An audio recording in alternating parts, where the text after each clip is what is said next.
최근 기량이 절정에 오른 손흥민이 유럽 5대 리그 최고의 미드필더에 올랐습니다. 영국 통계 전문 매체 후스코어드닷컴은 지난달 유럽 5대 리그 스페인, 잉글랜드, 독일, 이탈리아, 프랑스 소속 선수들의 활약상을 바탕으로 골키퍼, 수비수, 미드필더, 공격수 4개 포지션 최고의 플레이어를 선정했습니다. 매체에서는 손흥민 선수를 공격수가 아닌 측면 미드필더, 윙어로 분류해 평점 8.37점을 부과했는데요.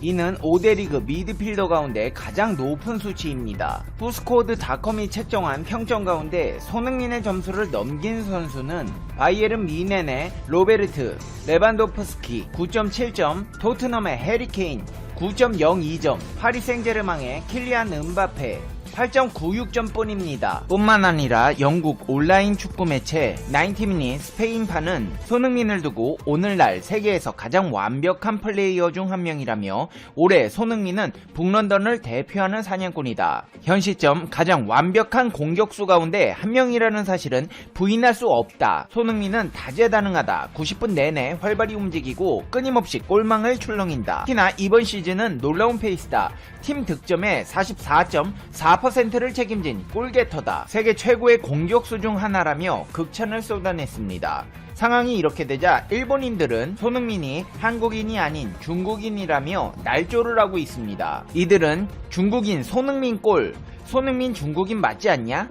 손흥민은 확실히 중국인의 후손임. 얼굴은 전형적인 한국인인데 플레이의 스케일은 조금 더 아시아인 같지가 않다. 이름부터가 중국인이다. 손흥민의 조상은 오래전 과거에 중국에서 한국으로 건너간 중국 본토인이라는 등 말도 안 되는 주장을 펼쳤습니다. 세계적으로 이름을 알리고 있는 손흥민이 한국인이라는 사실을 부정하고 폄하하기 위해 안간힘을 쓰는 모양새인데요. 중국도 마찬가지입니다. 중국 최대 포털 사이트 중 하나인 시나닷컴에는 손흥민의 최근 활약을 칭찬하는 기사가 게재되었습니다. 그런데 해당 기사 댓글에는 한 중국 축구팬이 손흥민의 가계도를 분석하니 그가 순수 중국인이었다는 게 밝혀졌다고 주장했습니다. 심지어 아무 근거도 없이 작성된 해당 댓글은 추천수를 가장 많이 받으며 베스트 댓글이 되는 황당한 상황을 자아냈습니다. 이들의 왜곡은 이뿐만이 아닙니다. 대한민국이 사회문화 전 분야에서 잘 나가다 보니 이런 한국을 두고 일본과 중국의 날조가 날이 갈수록 심해지고 있는데요. 최근에는 K-팝 열풍의 뿌리가 일본 문화라고 주장하는 일본 아이돌 그룹 멤버의 발언이 전해져 국내 누리꾼들의 공분을 사고 있습니다. 일본 아이돌 그룹 아라시의 멤버 마츠모토 준은 미국 매체 버라이어티와의 인터뷰에서 자니스를 설립한 자니 키타자와는 60년 동안 일하면서 많은 보이그룹을 만들었고 이를 글로벌 표준으로 끌어올렸다. 일본 연예계뿐 아니라 아시아 대중문화 전반에 지울 수 없는 흔적을 남겼다. 지금 유행하는 아시아 팝은 모두 자니스가 1960년대부터 했던 기초적인 것들의 뿌리를 두고 있다고 말했습니다. 그러면서 전 세계적으로 가장 인기 있는 콘텐츠로 꼽히고 있는 K-팝의 인기에 대해 어떠한 나쁜 감정도 가지고 있지 않고 부럽지도 않다. 사람들이 생각하는 질투나 경계를 전혀 느끼지 못한다. 오히려 일본이 수십 년 전 토대를 마련한 건축이 이제 마침내 국경을 넘기 시작했다는 것에 자부심을 느낀다. K-팝의 뿌리가 일본 아이돌 산업에 있다. 일본 음악의 유산은 계속되고 살아있고 건강하다. 일본이 심은 음악의 뿌리가 드디어 다른 나라와 문화에서 꽃을 피우게 되었다는 헛소리를 했습니다. 이 같은 내용이 퍼지면서 누리꾼들은 하다하다 손흥민에 이어서 K-팝까지 빼앗아가는 것이냐며 분노를 터뜨리고 있습니다. 누리꾼들은 나는 일본 음악은 들어본 역사도 없고 자니스가 누군지도 모른다. 말도 안 되는 소리 하고 있냐. K-팝의 뿌리는 J-팝이 아니다. K-팝은 그냥 K-팝이다. 요즘 일본인들은 아라시가 보여주는 것처럼 열등감, 컴플렉스를 겪고 있는 것 같다. 그들은 일본인들이 K-팝에 영향을 미쳤고 K-팝 성공은 국가 프로젝트 때문이라고 사실을 조작하기 시작했다. 이 주장 중 어느 것도 사실이 아니라는 반응을 보였습니다. 일본의 날조는 이뿐만이 아닙니다. 모든 분야에서 일어나고 있습니다. 최근에는 에어백 결함으로 인해 사상자가 잇따른 사건으로 지난 2017년 파산한 일본의 살인 에어백 회사 다카다가 미국 회사에 인수된 뒤에도 안전벨트 성능을 조작해온 사실이 확인되었습니다. 일본 국토교통성은 조이슨 세이프티 시스템 재팬이 지난 20년간 시가현 히코네 공장에서 생산한 안전벨트 성능 데이터를 조작해 법정 안전기준에 미달하는 제품을 자동차 업체에 공급해온 사실을 확인했습니다. 조이슨 세이프티 시스템 재팬은 자동차 에어백 파편이 승객에게 튀어 여러 명의 사망사고를 낸 살인 에어백 사건으로 지난 2017년 파산한 다카타를 미국의 대형 자동차 부품사가 인수해 설립한 법인입니다. 이 회사는 일본 자동차 안전벨트 시장의 40%, 전세계 시장의 30%가량을 점유하고 있습니다. 이번에 적발된 불량 안전벨트 문제도 경영진이 지난 4월 내부적으로 파악했지만 별다른 움직임을 취하지 않은 것으로 드러났습니다. 뭐든지 문제가 발생하면 은폐하고 왜곡하는 일본인들의 전형적인 모습을 알 수 있는데요. 일본은 유력 언론사들의 여론조사를 조작하는 일에도 거리낌 없습니다. 특히나 지난 1년간 일본 산케이 신문 여론조사가 조작된 사건은 일본 사회에서도 적잖은 충격을 줬는데요. 산케이 신문사에게 하청을 받은 일본 텔레넷은 여론조사를 실시할 때 매회 약 500건 중 100여 건에 대해 전화를 걸지 않은 채 가공의 데이터를 입력한 것으로 밝혀졌습니다. 이로 인한 데이터 부정은 총 조사 건수의 17%를 차지했습니다. 결국 이러한 여론조작은 스가 총리가 일본 정권을 잡게 하는 계기가 되었음에도 일본에서는 비판의 목소리를 찾아보기 힘듭니다. 중국도 왜곡과 날조를 하기는 마찬가지입니다. 특히나 최근에는 한복은 중국 옷이라는 중국인들의 주장이 큰 화제를 모았는데요. 중국에서 인기를 끈 패션 소재 게임인 샤이닝 니키는 한국어판을 내놓으면서 특별 아이템으로 한복을 지급했는데, 이를 두고 중국 유저들이 한복은 중국의 전통 의상이다, 한복은 한국만의 고유 의상이 아니라는 등의 억지 주장을 펼쳤습니다. 게임사에서는 하나의 중국 기업으로서 페이퍼게임즈와 조국의 입장은 늘 일치한다, 국가 이익에 손해를 끼치는 모든 행위에 반대하며 적극적으로 중국 기업의 책임과 사명을 다할 것이다, 늘 중국 전통 문화를 사랑하고 존중할 것을 고소하며 국가의 존엄 또한 지킬 것이라고 밝혔습니다. 한국 네티즌들은 이런 중국인들의 억지 주장에 한복이 언제부터 조선족 의상이 됐느냐, 별걸 다 우긴다는 등 불만이 터져나오면서 게임 회원 탈퇴를 시도했습니다. 하지만 게임사 측은 게임 탈퇴를 못하게 막아놓고 이의를 제기하는 한국 유저들에게 이용 정지를 주겠다며 으름장을 놨습니다. 탈퇴하겠다는데 막아놓고 이용 정지를 주겠다는 말도 안 되는 소리를 이어간 것입니다. 이 과정에서 중국에게 개인정보 유출이 우려되기도 했습니다. 결국 페이퍼게임즈 측은 한국 공식 카페에 한복 아이템과 관련한 여러가지 논쟁이 발생한 부분을 인지해 내부적으로 긴급회의를 진행했다며 이슈가 된 푸미의 가온길 이벤트 아이템은 모두 파기 및 회수가 진행될 예정이다. 해당 아이템들은 향후 어떤 국가 서비스에서도 출시하지 않으며 획득한 해당 아이템들은 모두 폐기 처리가 됨을 안내드린다. 그러면서 끝까지 한다는 말이 페이퍼게임즈는 중국 기업으로 게임을 제작하는 통상자원부 통상교섭본부장을 지지한다고 공식적으로 밝혔다.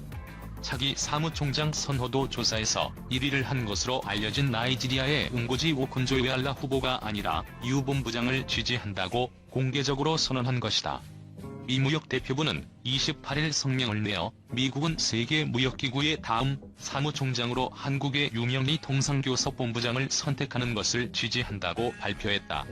이어 유 본부장은 성공적인 통상협상가이자 무역정책 위반자로서 25년간 뛰어난 능력을 보여준 진정한 통상 전문가라며, 그는 이 기구의 효과적인 지도자가 되는 데 필요한 모든 기량을 갖추고 있다고 밝혔다.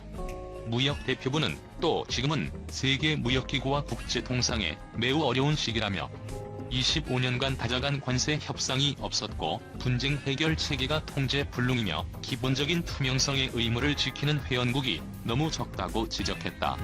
이어 세계무역기구는 중대한 개혁이 매우 필요하다며 현장에서 직접 해본 진짜 경험이 있는 누군가가 이끌어야 한다고 밝혔다.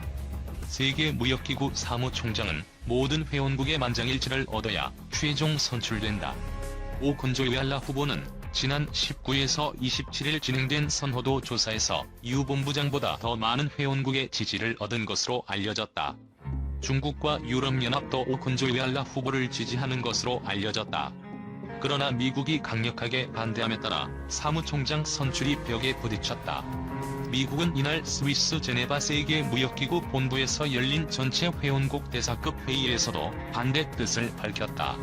키스 로겔 세계무역기구 대변인은 이 회의가 끝난 뒤 기자들에게 한 대표단이 오콘조이알라의 이 후보를 지지할 수 없으며 계속해서 유 본부장을 지지할 것이라고 말했다. 그 대표단은 미국이었다고 말했다. 통신은 로버트 라이트하이저 미 무역대표부 대표는 오콘조이알라 후보가 세계은행의 고위 인사로 일할 때 세계은행 총재이던 로버트 졸립과 같은 무역 세계주의자들과 가까웠던 코스로 보고 있다고 전했다. 도널드 트럼프 행정부는 고립주의 노선을 갖고 있으며 강력한 세계 무역기구 개혁을 주장하고 있다. 아프리카 출신인 오콘조이알라를 통해 중국이 영향력을 행사할 것을 미국이 우려하고 있다는 관측도 있다. 세계무역기구는 만장일치를 도출해 합의한 후보를 다음 달 9일 특별 일반이사회에서 차기 사무총장으로 초대하는 일정을 계획해왔다. 그러나 미국이 반대하고 나서면서 이후 진행이 안개 속에 빠졌다. 일본 주요 언론들이 차기 세계무역기구 사무총장 선거에서 유명희 산업통상자원부 통상교섭본부장을 지지한 미국을 비판하고 나섰다. 미국 무역대표부가 유 본부장에 대한 공개 지지를 선언한 것을 두고 사실상 미국이 거부권을 행사한 셈이라고 일본 언론이 타전했다. 29일 요미우리 신문은 WTO가 28일 회원국을 대상으로 비공식 회의를 연 가운데 차기 사무총장으로 나이지리아 후보인 응고지 오콘조이알라 전 재무장관이 많은 지지를 받은 것이 밝혀졌으나 미국의 반대로 합의에 도달하지 못했다고 보도했다. 신문은 미국의 유 본부장이 통상 협상 경험이 풍부한 점을 이유로 지지를 표명했다면서 사무국장의 임명에는 회원국의 합의가 필요하기 때문에 미국이 사실상 거부권을 행사한 형태라고 분석했다. 회원국은 계속 조정해 내달 9일 총회에서 다시 사무총장 선거를 논의하지만 미국의 반대가 계속되면 WTO 수장 부재장기화가 될 것이라고 봤다. 이혼계이제이 신문도 많은 회원국들이 오콘조이알라 전 재무장관을 추천했으나 미국이 반대를 표명했기 때문이 계속 협의하게 됐다고 풀이했다. 목표로 했던 11월 상순 사무총장 선출이 난항을 겪게 될 가능성도 있다고 내다봤다. 오콘조이알라 전 재무장관은 유럽연합과 아프리카 국가의 지지를 받고 있으며 일본도 추천하고 있는 것으로 보인다고 신문은 전했다. 특히 신문은 다만 나이지리아는 중국으로부터 많은 액수의 경제 지원을 받고 있어 의사결정에 중국의 영향을 받는 게 아니냐라는 우려 목소리도 있다. 미국은 중국이 WTO에서 발언력을 강화하는 것을 싫어해 오콘조이알라의 취임을 반대하고 있을 가능성도 있다고 분석했다. 중국은 어떤 입장? 일단 EU와 일본이 오콘조이알라 전무를 택한 가운데 중국 역시 유 본부장에 우호적이지 않은 것으로 전해지고 있다. 미국은 자신들이 주도하는 WTO 환경을 위해 유 본부장을 지지하는 것으로 보인다. 미국 측은 WTO와 관련해 25년간 다자간 관세 협상이 이루어지지 않았고 분쟁 조절 기능도 통제불능이 됐고 기본적인 투명성 의무를 지키는 회원국도 너무 적다고 비판했다. 현재 100대 60이라는 구도를 봤을 때 유 본부장의 역전은 사실상 어려울 전망이다. WTO 측도 최종 합의까지 정신없는 많은 과정을 거쳐야 한다는 취지의 언급을 했다. WTO 사무총장 선출 시한은 다음 달 7일까지다. 다음 달 초 역전이 어렵다는 판단이 설 경우 유 본부장이 후보직에서 사퇴하면서 자연스럽게 오콘조이알라 전무가 단수 후보로 남는 상황이 연출될 수 있다. 미국이 우리 측을 지원하고 있다지만 WTO 사무총장을 놓고 대립 분위기가 과열되는 것도 한국 입장에서는 부담이다. 이미 미국이 WTO를 흔드는 게 아니냐는 불만도 나오는 중이다. 미국과 손잡고 분위기 반전을 이끌어낼 경우 WTO 사무총장의 임기를 유 본부장과 오콘조이알라 전무가 절반씩 나눠서 수행하는 쪽으로 결론이 날 수도 있다. 다만 11월 3일로 예정된 대선 이후에도 미국이 같은 기조를 유지할지 여부가 관건이다. 유 본부장의 WTO 사무총장 등극이 좌절되더라도 작지만 잘 싸웠다에 가깝다는 평가다. 애초에 국제적 인지도가 부족했던 유 본부장이 파이널 5를 거쳐 결선까지 진출할 것이라 예상했던 이가 적었기 때문이다. 유 본부장이 최종 라운드까지 진출할 수 있었던 것도 한국 외교의 높아진 위상 덕이라는 분석이 나오는 중이다.